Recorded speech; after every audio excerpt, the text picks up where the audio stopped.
Hi, I'm Peter Adamson, and you're listening to the History of Philosophy podcast, brought to you with the support of King's College London and the Leverhulme Trust, online at www.historyofphilosophy.net.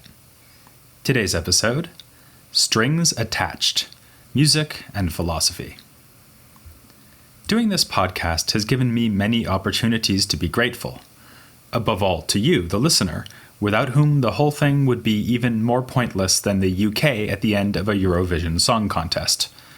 But also to numerous colleagues who have helped out. I'm thinking not only of the many interview guests I've had on, but also scholars who have given me expert input on scripts and suggestions about which topics to cover. I owe another debt to those who have helped with music for the series.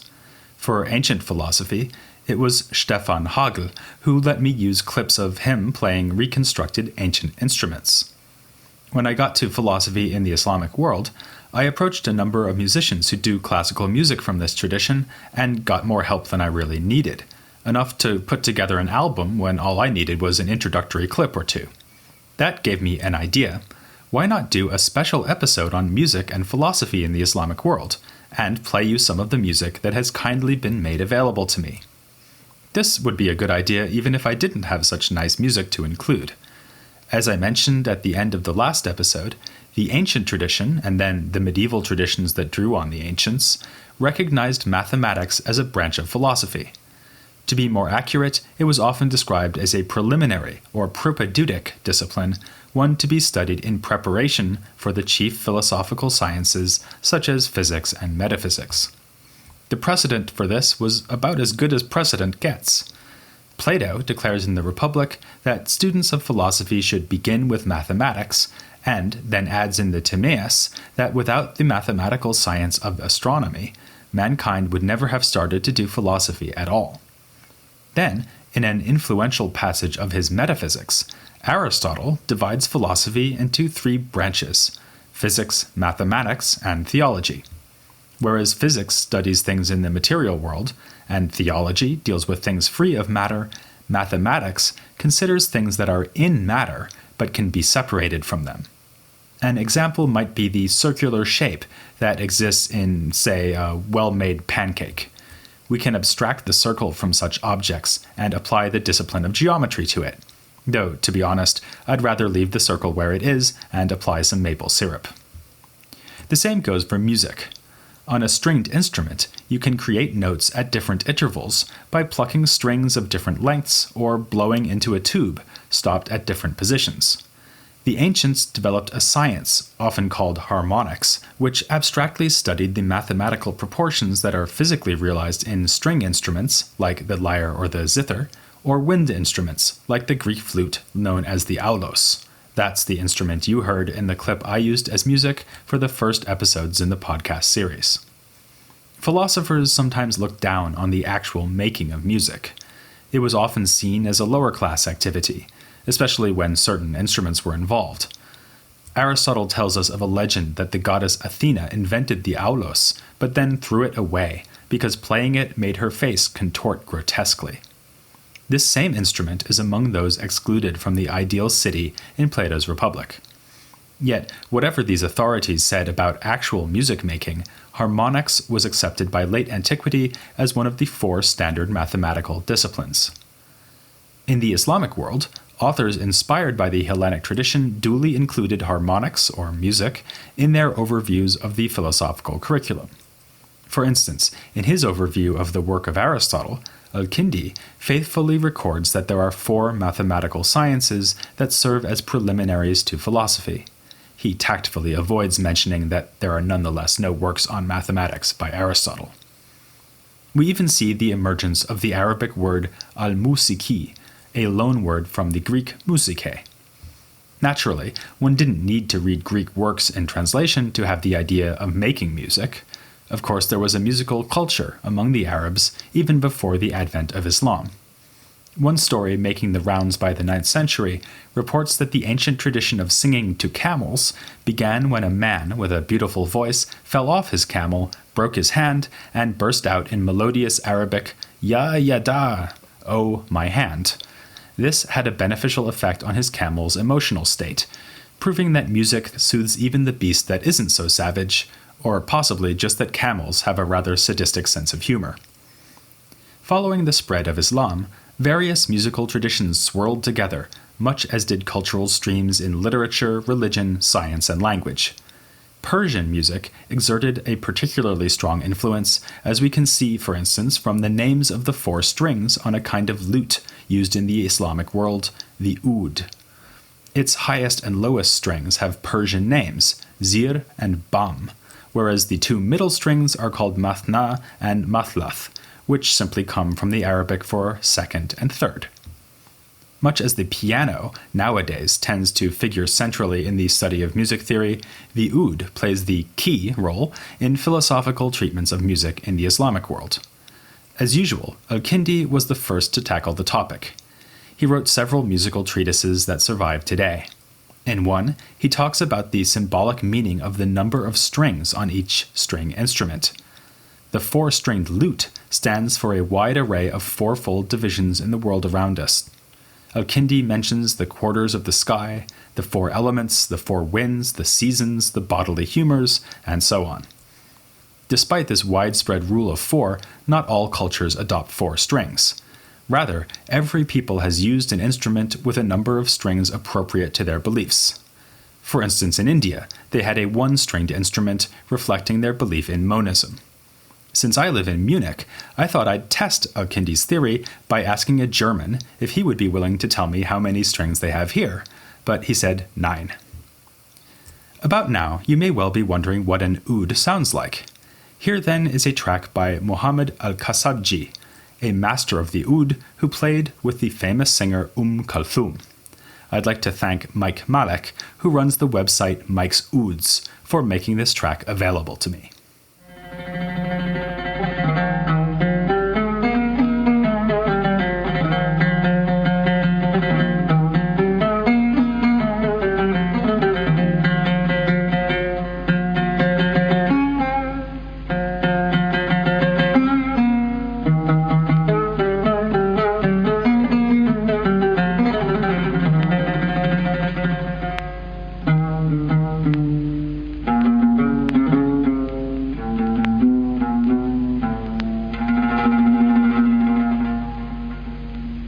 Having heard that, how do you feel? Al-Kindi would say that it isn't only camels that can be deeply affected by music, but also humans. To some extent, this is common sense. Everyone has had the experience of being cheered up by joyful song or saddened by a mournful dirge. But Al-Kindi goes well beyond this everyday observation, explaining that the skilled musician can affect others by influencing the bodies and souls of his audience. I mentioned that he relates the 4 strings of the oud to the 4 humors of the body. For instance, the highest string, the zir, corresponds to yellow bile, and the mathna, or second string, to blood. Since our emotional states depend in part on the balance of humors in our body, the musician can manipulate our bodies and thus our emotions simply by playing the strings of his oud. A story handed down about Al-Kindi illustrates how this might work in practice. A merchant's son, who kept track of his father's accounts, was struck by an illness which rendered him catatonic. The father had always despised Al-Kindi, but turned to him in his hour of need. Al-Kindi instructed some of his students to play the oud to the boy. The boy revived, and sat up for long enough to give crucial information about the family business to his father. But when the students stopped playing, the son fell back into his former state and then died. Al-Kindi explained that God sets the term of each life, and that this is beyond the power of music to change. All this sounds like magic, but a reasonably sophisticated and even plausible theory underlies it. Let's think about why Al-Kindi might believe that the strings of the oud correspond to the 4 humors. Well, the strings are in a certain mathematical relationship, a proportion, and there is also a proportion between the humors. By creating a harmonious, or discordant, proportion in the oud, one can induce corresponding proportions to arise sympathetically in the body. For Al-Kindi, it is no coincidence that the same mathematical structures would be found in such different things. Under the influence of mathematical works of Pythagorean authors, like Nicomachus of Gerasa, Al-Kindi sees the whole universe as having a mathematical structure. He wrote a treatise in which he used this idea to explain why Plato's Timaeus relates the fundamental elements of physics, fire, air, and so on, to geometrical shapes. No wonder then that he would think it necessary to study the mathematical disciplines, including harmonics, or music, before moving on to engage in philosophical study of the natural world. Thanks to the workings of divine providence, the natural world itself is full of mathematical structure and harmony. Al-Kindi's theories about music struck a chord with later authors, especially a group of mysterious thinkers writing in the 10th century who called themselves the Brethren of Purity. I'll introduce them properly in a couple of episodes. For now, I'll just tell you that they were a group of anonymous authors based in the Iraqi city of Basra, who wrote a collection of letters covering a huge array of philosophical, scientific, and religious topics. Adopting the traditional approach, they devote the opening epistles in their collection to the mathematical disciplines. The 5th letter deals with music and closely follows Al-Kindi's ideas. The brethren too match the strings of the oud to the elements, to the 4 humors, and so on. They even claim that its proportions match those between the sizes of the elemental spheres. For instance, the ratio of the highest and second highest strings is said to be equivalent to that between the thickness of the spheres of elemental fire and air. I've been suggesting that music affects us emotionally by affecting our bodies, and certainly that is one mechanism that could be invoked by Al-Kindi and the Brethren of Purity. But the Brethren make it clear that music can also have an influence on our immaterial souls, something Al-Kindi too would probably accept, given the long-standing Platonic and Pythagorean idea that the soul is somehow characterized by mathematical proportion. If you think way back, you may recall the idea of Plato's student Xenocrates that the soul is nothing more nor less than a number. To illustrate the way musicians can influence us, the Brethren talk about music being used to defuse a drunken brawl. Yet, despite their idea that music has the power to affect the immaterial soul, the Brethren are very clear that music itself is a physical phenomenon. They tell us that sound spreads like ripples through air in all directions, like an expanding sphere, something they rather beautifully compare to the expansion of a ball of molten glass when it is being worked by a glassblower. Later, they draw an analogy that brings a whole new meaning to the term songwriter. Air is like paper, songs like what is written on the paper, the notes of the song being like letters, and the playing of strings like the strokes of a pen. As that comparison suggests, the Brethren tend to explain music using concepts borrowed from the analysis of language. This is especially true when it comes to their account of rhythm.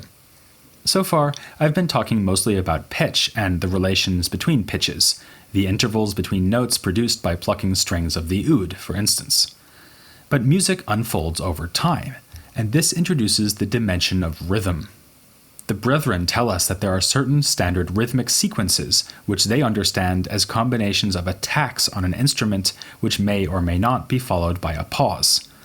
My German friends would want me to illustrate with an example from Beethoven. By the way, notice how many symphonies he eventually wound up writing? 9. Maybe there's something to that theory of Al-Kindi's. In the case of the opening of the 5th symphony, we have the rhythmic sequence da-da-da-da, da-da-da-da. The Brethren would understand this in light of their analogy with language. The rhythm is a repeated cycle of 3 syllables with short vowels followed by a syllable with a long vowel.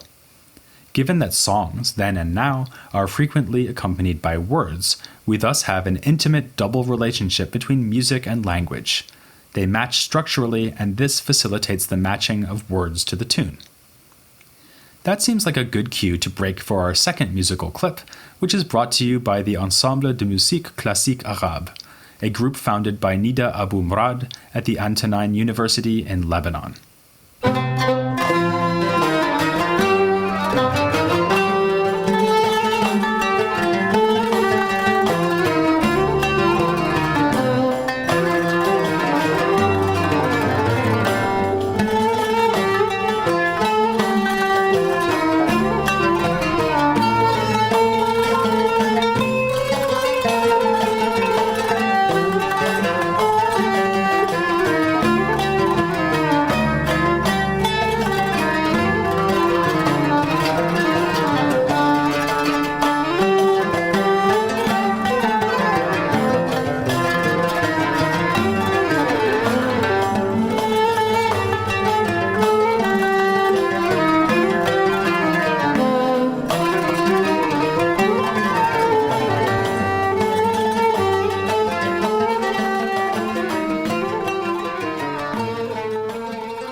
work of this ensemble brings me to an interesting question.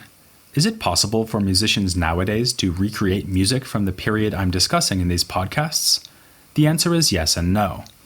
This ensemble has released an album of music based on a set of notations by the music theorist Safi ad-Din al-Umawi, who died in 1294 and whose musical theory was tremendously influential on the later tradition. Al-Urmawi lived at the twilight of the Abbasid era, several centuries after Al-Kindi and the Brethren of Purity. In fact, he was attached not only to the late Abbasid court but also to the Mongols after Baghdad fell to them in the mid-13th century. How music actually sounded even in this period, never mind in the 9th or 10th century, is to some extent a matter of speculation, despite the information provided by Al-Urmawi. So it is a controversial question how music of the modern era relates to music that was made in the classical Islamic world. Let's now go back to the relationship between music and language, in particular poetry, which was often paired with music. Another author who wrote about music and, like the Brethren of Purity, lived in the 10th century was the historian Abul Faraj al-Isfahani. He spent 50 years producing a vast collection of poems that had been set to music, listing the melodic and rhythmic modes used. At that time, perhaps no other activity had the cultural centrality of poetry. Writers in all genres, including philosophy, frequently quote Arabic poetry, sometimes from poets who wrote before the advent of Islam. This close association of music with poetry tells us that music wasn't just used to calm down camels. Thanks to its strong links to poetry, it had a central place in the culture of the Islamic lands. It is a frequent topic in works of what is called adab, a difficult word to translate, but perhaps refined and improving culture would be close to the mark. The word adab can simply mean education, but came to refer to a whole genre of writing in Arabic, which used literary flair to fuse edification with entertainment. Adab could also refer to an instructive anecdote or saying, hence the title of a collection ascribed to the translator and doctor Hunayn ibn Ishaq, Adab al-Falasifa, or Sayings of the Philosophers. This is an early example of a common genre of popular philosophical literature in Arabic, which puts amusing or wise remarks into the mouths of various sages, often figures chosen from the Greek philosophical pantheon. I suspect that the average aristocrat of, say, 10th century Baghdad would have thought of Hellenic philosophy as consisting primarily of this so-called wisdom literature, rather than logical or metaphysical treatises by Aristotle and Plotinus. Proving the connection between adab and music, Hunayn's collection includes a whole section of wise sayings on music. Al-Kindi and the Brethren of Purity also include such wisdom sayings about the topic in their writings on the subject. My favorite item is found in the Brethren. A philosopher hears an incompetent musical performance and remarks that the sound of an owl is said to foretell death. He then adds, "This musician is foretelling the death of the owl."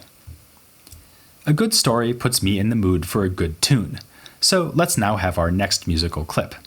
Here we're looking ahead to the later centuries of Islam because this one comes from the Bezmara ensemble, who perform early Ottoman music. I'd like to thank Fikret Karakaya for permission to use this selection from their album Splendors of Topkapi.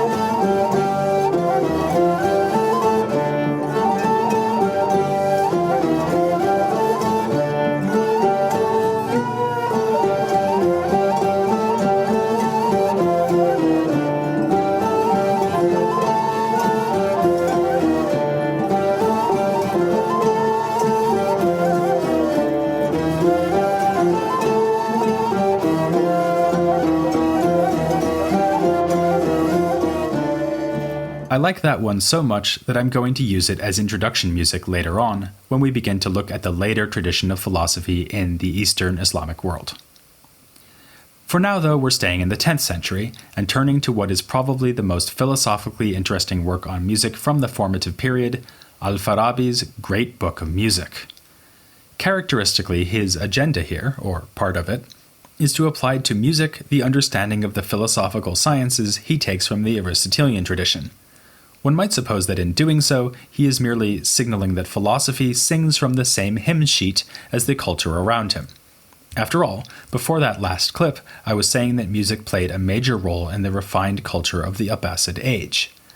But in fact, the delights of song were not welcomed with a universal chorus of approval in Islamic lands. Already in al-Kindi's day, a theologian named Ibn Abi ad-Dunya had written an attack on musical entertainment, and there continued to be figures who found music at best frivolous and at worst impious.